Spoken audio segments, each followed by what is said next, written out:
Audioslave was an American rock supergroup formed in Los Angeles, California, in 2001 and disbanded in 2007.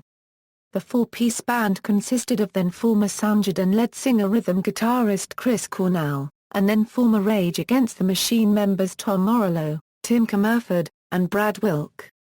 Critics first described Audioslave as an amalgamation of Soundgarden and Rage Against the Machine, but by the band's second album, Out of Exile, it was noted that they had established a separate identity. Audioslave's trademark sound was created by blending 1970s hard rock with 1990s alternative rock. Moreover, Morello incorporated his well-known, unconventional guitar solos into the mix. As with Rage Against the Machine, the band prided themselves on the fact that all sounds on their albums were produced using only guitar, bass, drums, and vocals. In its 6 years of existence, Audioslave released 3 albums, received 3 Grammy nominations, and became the first American rock band to perform an open-air concert in Cuba. Audioslave disbanded in February 2007 when Cornell issued a statement announcing that he was permanently leaving the band due to irresolvable personality conflicts as well as musical differences. The 2007 Rage Against the Machine reunion and tour involving the rest of the band as well as solo albums released that same year by Morello and Cornell cemented the supergroup's permanent demise. History, formation. Audioslave's history dates back to October 18, 2000, when Rage Against the Machine's lead vocalist Zach De La Rocha announced he was leaving the band, citing a breakdown in its decision-making process. Rage Against the Machine broke up as a result of De La Rocha's departure, but the remaining 3 members of the band Tim Commerford, Tom Morello, and Brad Wilk decided to stay together and announced plans to continue with a new vocalist. Several vocalists jammed with the 3, including Be Real of Cypress Hill, but they did not want another rapper or anybody who sounded like De La Rocha. Music producer and friend Rick Rubin later suggested that they play with Chris Cornell, the ex-frontman of Soundgarden. Rubin also persuaded the 3 of them to go into group therapy with performance coach Phil Toll after the breakup. Rubin was confident that with the right new voice Rage Against the Machine had the potential to become a better band. He believed it could turn into a Yardbirds into Led Zeppelin scenario. Commerford later credited Rubin for being the catalyst that brought Audioslave together. He called him the angel at the crossroads, because if it wasn't for him, I wouldn't be here today. The chemistry between Cornell and the other 3 was immediately apparent. As Morello described, he stepped to the microphone and sang the song and I couldn't believe it. It didn't just sound good. It didn't sound great. It sounded transcendent. And when there is an irreplaceable chemistry from the first moment, you can't deny it. The quartet wrote 21 songs during 19 days of rehearsal, and began working in the studio in late May 2001 with Rubin as producer, while sorting out the label and management issues. Audioslave. On March 19, 2002, Audioslave was confirmed for the 7th annual Ozzfest, even though at that time the band had no official name or release date for their debut album. A few days later, reports surfaced that the band had broken up before they had played for a public audience. Cornell's manager confirmed that the frontman had left the band, with no explanation given. Under the name Civilian, 13 rough rehearsal demo tracks were leaked onto peer-to-peer file-sharing networks in May 2002. According to Morello, the band was frustrated because the songs were not in their finished form and in some cases, weren't even the same lyrics, guitar solos, performances of any kind. Initial rumors suggested that Cornell took issue with having 2 managers actively involved in the project. According to the band, however, the split was not triggered by personal conflicts, but by their quarreling managers. After the mixing of the album was finished, roughly 6 weeks later, the group reformed and simultaneously fired their former management companies and hired another, The Firm.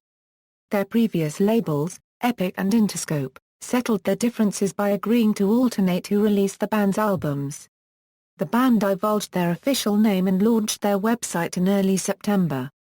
The first single, Cochise, was posted online in late September, and was on the radio in early October. Critics praised Cornell's vocal style, a distinct departure from the rapping of De La Rocha, and found that the former members of Rat M have gone and done a Paul Weller, retreating from the ground they broke back, to the sounds that inspired them.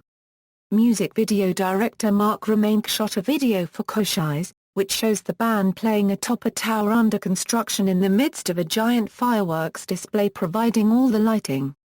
The firework explosions during filming prompted fears of a terrorist attack among residents living near Los Angeles' Sepulveda Dam, the shooting location.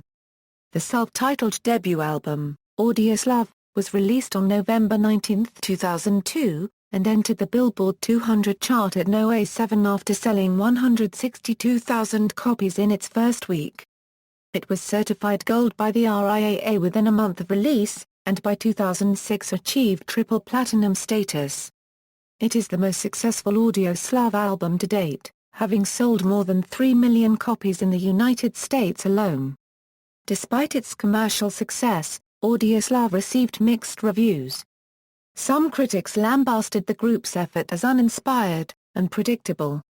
Pitchfork Media praised Cornell's voice, but criticized virtually every other aspect of the album, deeming the lyrics complete gibberish, and Rubin's production a synthesized rock-like product that emits no heat. Other critics, however, praised the supergroup's style reminiscent of 1970s rock and compared it to Led Zeppelin and Black Sabbath, saying they added much-needed sound and style to contemporary mainstream rock. Audioslave made their live debut on November 25, 2002, performing a brief concert on the roof of the Ed Sullivan Theatre on Broadway in New York City for The Late Show with David Letterman. This was the first time any band had appeared on Letterman's marquee. That year's KROQ Almost Acoustic Christmas was their first official paying concert, in which the band played on the first night, December 7, 2002, after giving a secret club show the night before. Towards the end of the band's 6-song set, Cornell told the audience, "These guys saved my life this year," and the show ended with his bandmates hugging him. Afterwards, asked to expand on his comments, he would say only that he had dragged the trio through a trail of shit in the past months. During this time, there was a rumor that Cornell had checked himself into drug rehabilitation. He later confirmed it in an interview with Metal Hammer that was conducted from a clinic payphone. In a San Diego City Beat article, Cornell explained that he went through a horrible personal crisis during the making of the first record, staying in rehab for 2 months and separating from his wife. He credited Morello, Commerford and Wilk with helping him rebound from the difficult period. He dismissed the rumors about being in rehab for OxyContin or heroin, but when asked, offered only, various things.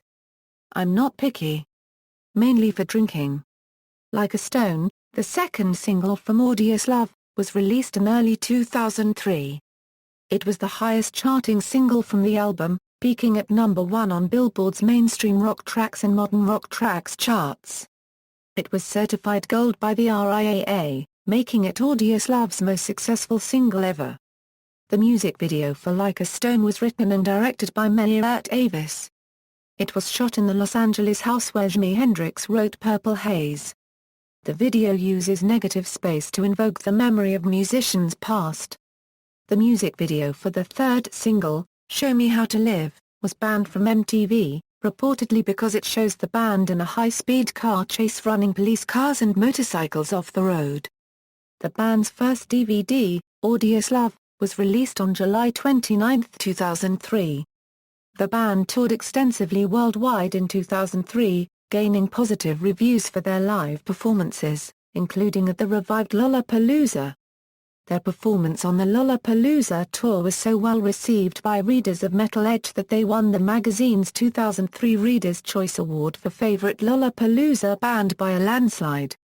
Out of Exile, in 2004, Audioslave was among the nominees for the 46th Grammy Awards. Like a Stone was nominated for Best Hard Rock Performance, and Audioslave for Best Rock Album.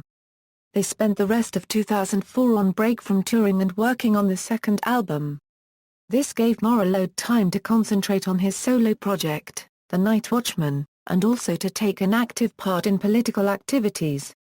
Cornell had time to focus on his personal life. After his divorce from his first wife was finalized, he married Vicky Karayanis, a Paris-based publicist he met during Audioslave's first European tour. Work on a new album had started in 2003 during the Lollapalooza tour, and continued at the end of the year when band members entered the studio. Aside from writing new material, the band also had some leftover songs from the Audioslave sessions. According to Morello, they had almost another album's worth of stuff already done. Be Yourself, the first single from the still untitled album, was panned by some critics, who felt it was limp, and the lyrics are bland and directionless. Nevertheless, it reached number 1 on the mainstream and modern rock charts. In April 2005, the band launched a club tour, which lasted until late May.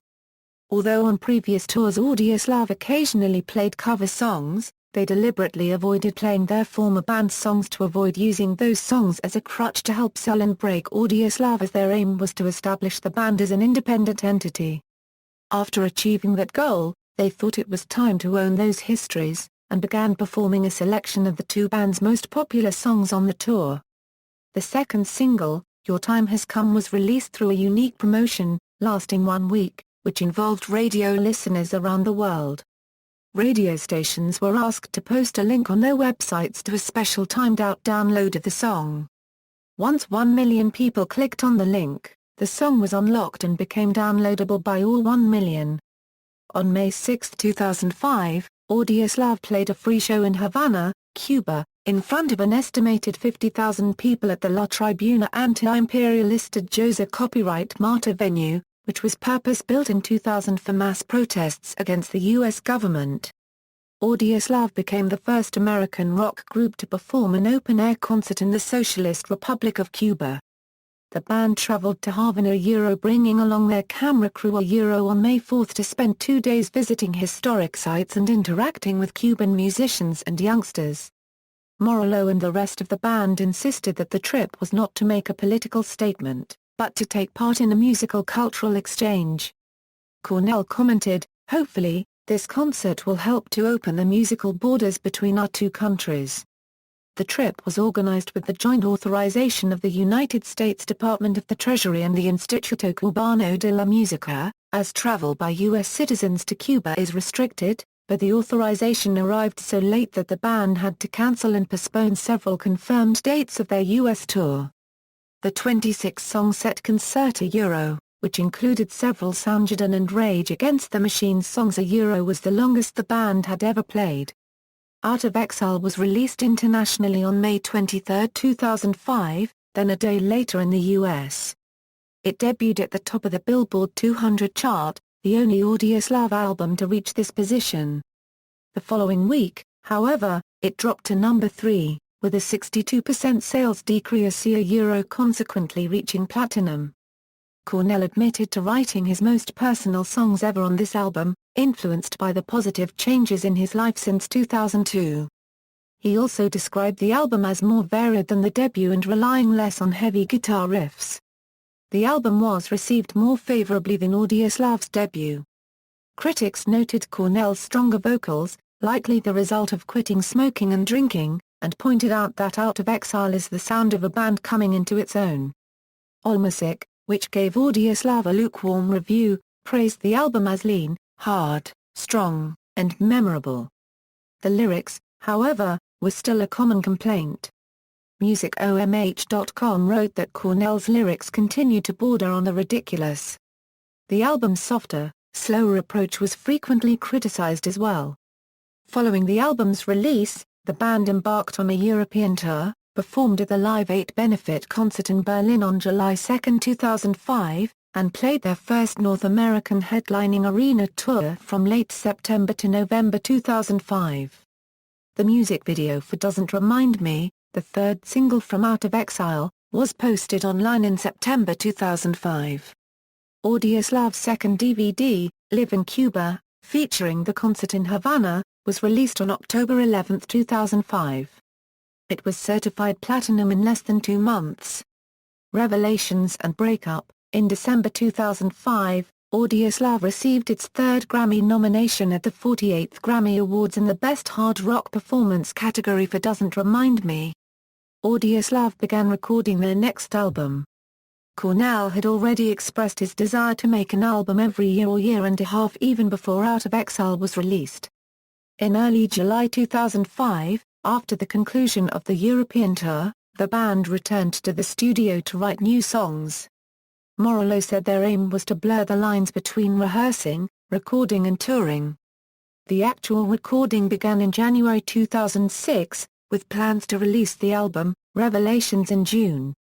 This time, the band chose Out of Exile's mixer, Brendan O'Brien, as producer. Audioslave had 20 songs written and recorded 16 of those in only 3 weeks.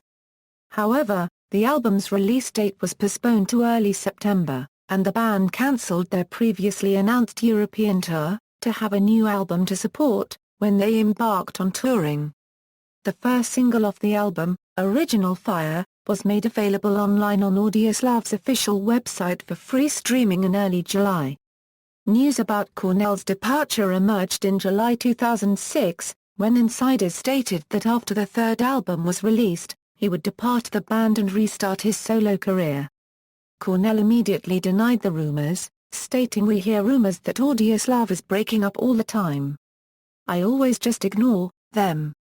In the same interview, he also discussed his intentions to record a new solo album, the second in 7 years, before the end of August.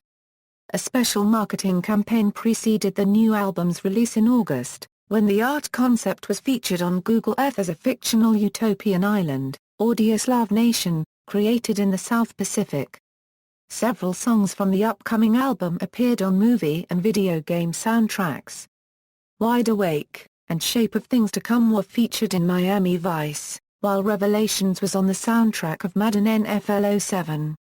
Revelations was released on September 5, 2006.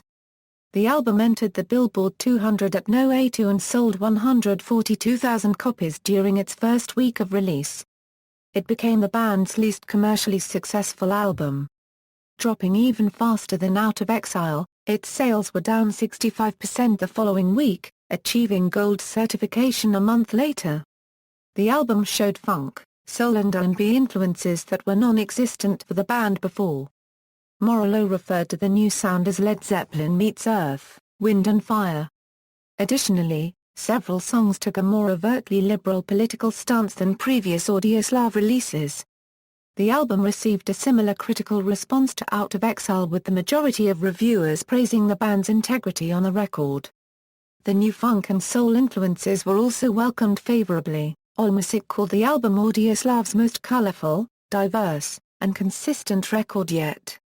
Many others, however, saw it as just another rock record, and musically not much different from the previous album. Cornell decided to delay the Revelations tour until 2007, because he wanted to let the album come out for a while, sick, and also concentrate on his second solo album. The rest of the band went along. Morello also revealed his plans to release his debut solo album in early 2007. The second, and final single from the album, Revelations, was released in October 2006 with an accompanying music video a month later. On January 22, 2007, Rage Against the Machine was announced to reunite for one show only, at the Coachella Valley Music and Arts Festival, on April 29, 2007. Less than a month later, on February 15, 2007, Cornell officially announced his departure from Audioslave, issuing this statement. "Due to irresolvable personality conflicts as well as musical differences, I am permanently leaving the band Audioslave. I wish the other 3 members nothing but the best in all of their future endeavors." He stated that, as far as he was concerned, Audioslave had disbanded, and that a greatest hits collection would be issued in the future, because of label commitments.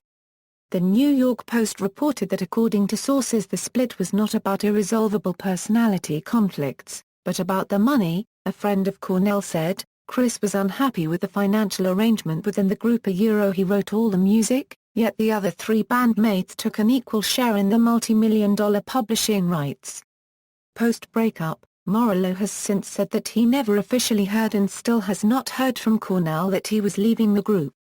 Cornell countered, "Tom and I did have communications about the fact that I was gonna go make a record, and that I was tired of what ended up seeming like political negotiations toward how we were gonna do Audioslave business and getting nowhere with it. He also added that this process of doing Audioslave business led him to go solo. Cornell admits that he has not spoken to the other members of Audioslave since the breakup. He has said that the breakup was not about money, but that he was just not getting along with the other members during their later years. Said Cornell, "Getting along as people is one thing. Getting along as a group of people that can work together in a band situation. We weren't particularly getting along well, no. Bands work in a way where everyone at some point is to have a similar idea of how you do things. 3 albums into it, it started to seem like our interests weren't as conjoined anymore." In 2011, Cornell revealed further information about the band's breakup. "Personally, a lot of it was me trying to land on my feet again. I went through a lot of personal turmoil right around the time Audioslave formed, and unfortunately I think that affected the band a little bit in terms of me not really being grounded. I think there was stuff that could have been resolved, and there was drama that was probably unnecessary, typical rock band stuff. I certainly played a role in it. I definitely feel like I was part of a lot of unnecessary stuff. It didn't need to become what it became. You learn with experience." In 2012, Tom Morello said that unreleased material that was not on the 3 albums could be released in the future at an unspecified point. Both Rage Against the Machine and Soundgarden have reformed since Audioslave's breakup. Rage Against the Machine has performed at several live venues and other festivals since its initial performance at the Coachella Music Festival in April 2007, although the band currently has no plans to make a new album.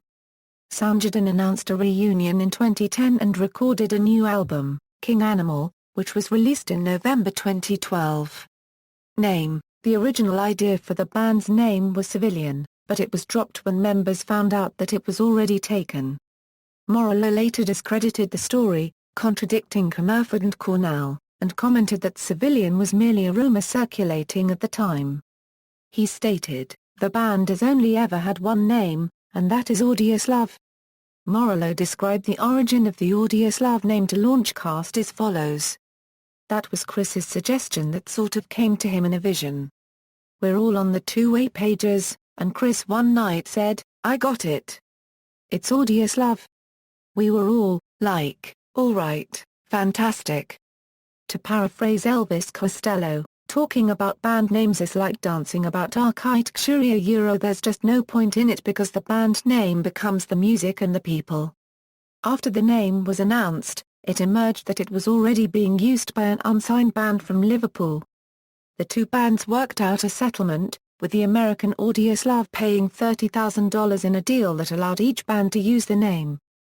To avoid confusion, the Liverpool band would rename themselves The Most Terrifying Thing. The name was mocked by critics due to its uninspired nature, and was regarded as one of the worst in contemporary rock music, or even of all time. Pitchfork Media called it the most asinine band name of the year, and Chuck Klosterman of Spin magazine chided it as one of the dumbest band names in recent rock history. Musical style and influences: by combining 70s-style hard rock riffing with alternative rock, Audioslave created a distinctive sound. This mix was driven by Cornell's wide vocal range, Morello's innovative guitar solos and the rhythms section of Wilk and Commerford. Morello, although stating he never felt musically limited in Rage Against the Machine, did say that he had a lot more scope to explore with Audioslave, and a wider musical territory. This meant that the instrumentalists had the opportunity to write slow and melodic songs, something they had not done before. As opposed to De La Rocha's lyrics, Cornell's were mostly apolitical.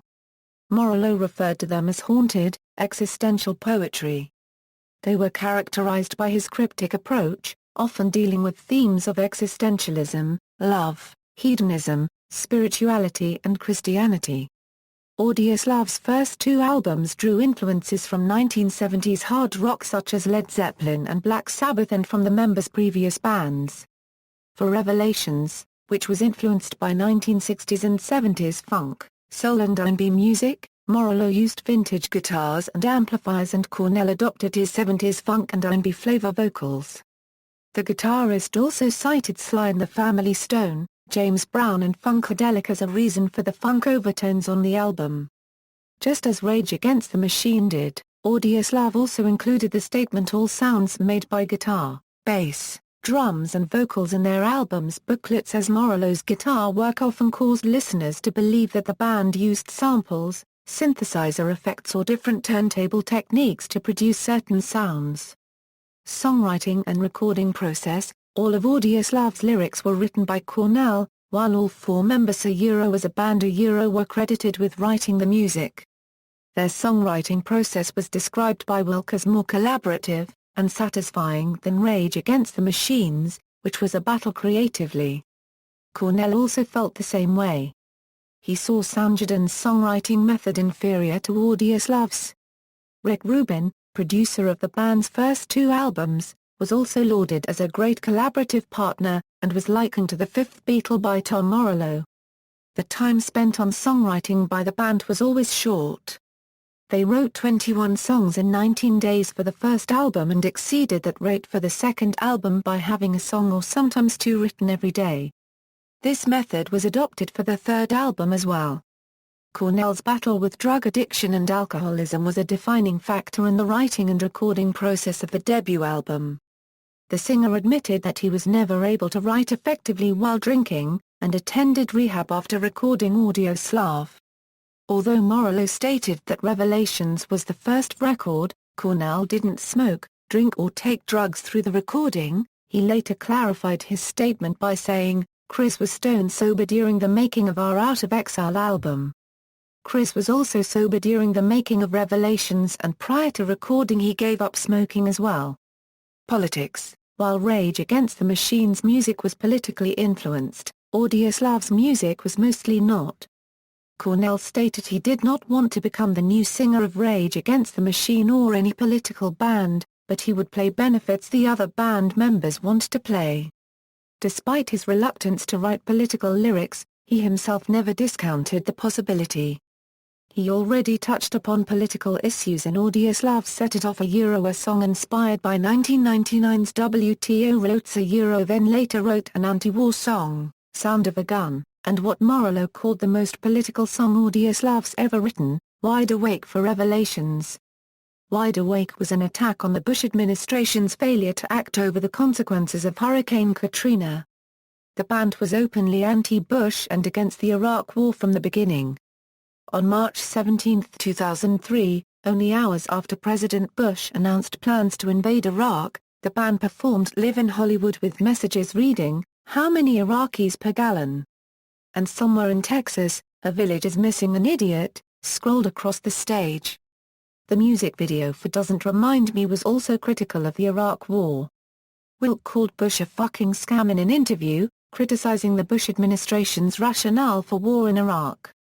During the time of the second album's release, several politically charged Rage Against the Machine songs resurfaced in Audioslave's live set. Although the members committed to not making political statements during their Cuba tour, Commerford stated in an interview that the concert made Audioslave more politically active than Rage Against the Machine ever was. While in Cuba, Cornell said that he takes every aspect of human life into consideration when it comes to writing lyrics, and that he would write about the experience in a song, or more songs. This culminated in the political influences on Revelations, although he did not write about Cuba specifically. He asserted that he felt Audioslave can be a band like U2, which is not overtly political, but Bono gets a lot done. That year, the band played at two more concerts organized to raise political awareness, Live 8, which aimed to end global poverty, and the Hurricane Katrina benefit concert, React Now, Music and Relief. Audioslave was prominently involved in the Axis of Justice, a non-profit organization formed by Tom Morello and System of a Down's Serj Tankian to bring together musicians, fans of music, and grassroots political organizations to fight for social justice. Axis of Justice tents were set up at almost every Audioslave show, and with the exception of Commerford, all band members appeared on the Concert Series Volume 1 CD-DVD charity album released in 2004. Band members: Chris Cornell lead vocals, rhythm guitar, Tom Morello lead guitar, Tim Commerford bass guitar, Backing vocals, Brad Wilk. Euro drums, percussion, discography. Audioslave, Out of Exile, Revelations, references. External links, Audioslave on MySpace.